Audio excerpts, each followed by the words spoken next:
La la la la la la la. Sana maraming bumili ng paninda kong itlog.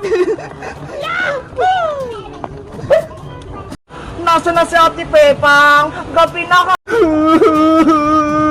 Aray ko! Ang sakit na katawan ko! Iska! Tignan mo si Princess, oh! Umiiyak! Oo nga, no? Ano kaya nangyari sa kanya, Bebang? Ewan ko! Baka pinalo siya ni Aling Tiri! Ayan na siya! Bebang! Iska! Ano nangyari sa'yo, Princess? Bakit ka may benta sa kamay? Ang sakit-sakit! Tama na, Princess! Huwag ka nang umiyak! Umupo ka muna dito! Patingin nga ng kamay mo! Aray ko, Bebang! Huwag mo hawakan yung kamay ko! Masakit! Sorry! Hindi ko sinasadya! Ano ba nangyari sa'yo, Princess? Pinalo ka ba ni Aling Tere? Binugbog ka ba niya? Sabihin mo lang, ipapahuli natin siya sa pulis! Hindi ako pinalo ni Nanay! Hindi siya yung may kasalanan! Eh ano ang dahilan? Bakit may mga sugat-sugat ka? Kasi, Bebang, nahulog ako sa puno ng bayabas eh! Ano? Nahulog ka? Kasi may nakita akong bunga ng hinog na bayabas eh. Tapos, inakyat ko. Kaso, nabara yung sanga. Ayun, nahulog ako.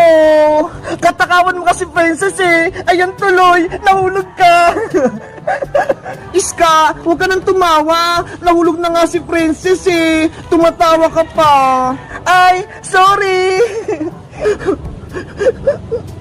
Anong gusto mo, Princess? Dalhin ka ba namin sa ospital para mapagamot ka? Aling Iska, bitawan niyo po ako! Huwag niyo po akong palayatin! Sumama ka sa akin, Princess! Ipapabarangay din kita kasama ang nanay Bebang mo pati si Kuya Boyong mo! Huwag po! Mama po kayo, Aling Iska! Dito lang po ako sa bahay kubo! Tara na! Sinasayang mo yung oras ka! Manong Tanod! Tanggalin mo tong tali! Hindi na kayo! Manong Tanod! Palayain mo na kami! Hindi pwede! Dadaling ko kayo sa barangay! Wala po kaming kasalanan! Patakasin nyo kami! Boyong anak, may plano ako! Ano po yun, Nay? Kailangan natin makatakas kay Manong Tanod para mailigtas natin si Princess. Sige po, naisip ko rin kanina yan. Pagbilang ko ng 3, susugod tayo ah. Hoy, Aling Bebang! Boyong, anong pinaplano nyo? Wala po yun, Manong Tanod. 1, 2, 3, sugod! Yari ka ng Manong Tanod. A few moments later. Ayan na, hindi ka na makatakas dyan, Manong Tanod. Hoy, Boyong! Tanggalin mo tong tali! Be, diyan ka lang, Manong Tanod. Boyong, halika na. Iligtasin natin si Princess. Opo, Nay, nandyan na po ako. Nasaan na kaya si Manang Iska? Pati si Princess. Hindi ko sila makita. Ayun na po sila, Nay. Pababa na ng hagdan.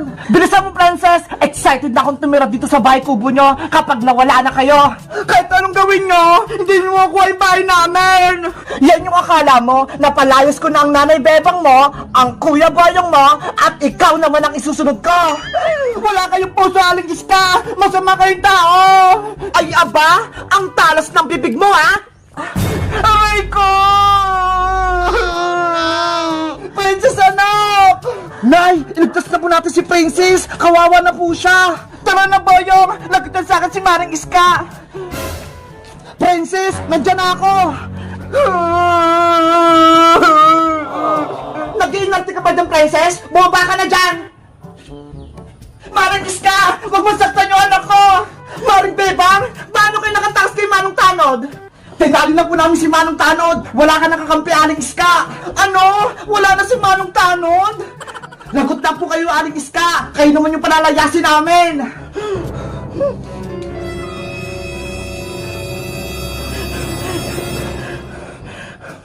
Mga anak, sagutin si Maring Iska. Sugod! Attack! Stop! Bebang! Boyong! Princess! Ayoko na itong laro! Itigil na natin to! Bakit naman, Iska? Hindi pa naman tapos ah! Pagod na ako maging kontrabida! kontrabida eh. Ayoko na maging kalaban. Ano ba yung siska? Kung kailan pa tapos na yung kwento, tsaka naman naayaw. Kaya nga eh, gusto ko pa naman magiganti. Ako din, inawan niya ako kanina. Basta, ayoko na. Itigil na natin tong roleplay natin. Ano sa tingin niyo, princess? Hindi na ba natin itutuloy yung laro? Kung ayaw na ni Iska, eh di wag na tayo mag-roleplay. Wala na tayong kalaban eh. Okay, sa susunod, ibang kwento naman yung lalaruin natin. Sige, basta, bida na ako sa susunod na kwento ah. Ako naman, yung kontrabida. Gusto ko, ako yung nanay sa susunod. Walang problema, ako naman yung anak mo. Yay! Ako si Nanay Princess! Guys, sa tingin nyo, maganda ba yung roleplay namin? Sino pinakamagaling sa aming umarte? Ako, si Boyong, si Iska, o si Princess? Mag-comment lang kayo! Bye-bye!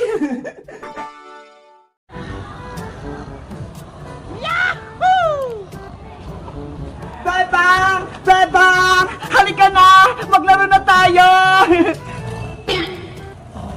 Hala! Si Bebang! Tulog pa! Ang lakas sumilik! Bebang! Yuho! Tanghali na! Gumising ka na dyan! Grabe! Ang sarap ng tulog ni Bebang! Ayaw niyang magising! Para siyang sleeping beauty! Alam ko na! May naisip ako! Para na alam kumanda si Bebang, may kukunin ako sa bahay! 1 hour later. Bebang! Ano? Gising ka na ba? Hala! Tulog pa rin siya! Nanay ko! Ako yung tunay na Bebang! Ako yung anak nyo!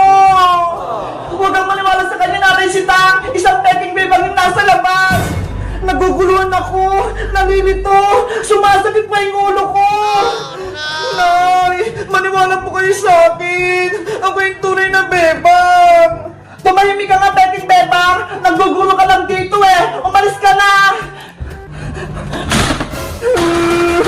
Peking Bebang! Buksan mo to! Ano ba kasing nangyayari ka babalaghan? Dalawang Bebang! Nanay Sitang, wag po kayong matakot. Ako po yung tunay na Bebang. Hindi po ako papayag na guguluhin tayo ng impostor na yon. Bakit ginagawa to sa akin, nakukuha? Ginagaya niya yung mukha ko. Tapos, inaako niya sa akin si nanay. Bebang na walang big bird! Ano ba talaga yung totoo? Ikaw ba talaga yung tunay na Bebang? Princess! Hindi ako nagsisinungaling! Ako yung tunay na Bebang! Hindi totoo yan! Ako ang tunay na Bebang, Princess! Sa akin ka maniwala! Nalilito na ako! Sino ba talaga yung tunay na Bebang? Yung may big bird o wala? Dapat gumawa ko ng paraan para malaman ko kung sino yung tunay na Bebang at peking Bebang. Princess, may naisip ako kung paano mo malaman yung tunay na Bebang. Ano yung Bebang na walang big bird? Diba? May sikreto tayo ng grade 1 pa lang tayo. Tayong dalawa lang yung nakakaalam. Panigurado, hindi alam yun ng peking Bebang. Ayaw nga no, naalala ko, may sikreto kami ni Bebang. Lagot, hindi ko alam ang sikreto nila. Kung sino sa inyong dalawa ang makakasagot ng tama sa tanong ko, siya ang tunay na Bebang. Tama yung Princess, alamin mo kung sino yung tunay kong anak. Eto yung tanong ko, makinig kayo. Sa beach kami pumunta ni Bebang noong 2022, tapos sumakay ako sa parachute at naligaw ko ng dagat na walang panty. Ano? Naligaw ka sa dagat, Princess, na walang panty? Opo, Aling Sitang, pero kaming dalawa lang ni Bebang yung nakakaalam nun. Nakakaya naman yung ginawa mo, Princess. Sa susunod, magdala ka na ng panty. Opo. O ano, alam niyo na yung tamang sagot? Ikaw, Bebang, na may big bird. Saang lugar yon? Ano nga ba yun? Nakalimutan ko na, Princess. Nako, siguro ikaw yung peking Bebang. Hindi mo alam. Alam ko na, naalala ko na. Naligo tayo sa dagat sa Palawan. Mali. Ano ba yan? Mali ang hula ko. Ikaw, Bebang, na walang big bite, anong sagot mo? Alam ko yun, Princess. Ang tamang sagot, sa Boracay. Sabay pa nga tayong naligo dun, di ba? Tama ang sagot mo! Ikaw nga yung tunay na Bebang! Sabi ko sa'yo, ako yung tunay na Bebang eh! Ikaw ang impostor! Bebang na may big bite! Umalis ka na dito! Hindi na ako mapapalis dito! Ako ang tunay na Bebang! Ah! May impostor dito! May beking Bebang! Nanay Sitang, ako lang ang mamahalin mo! Huwag na si Bebang!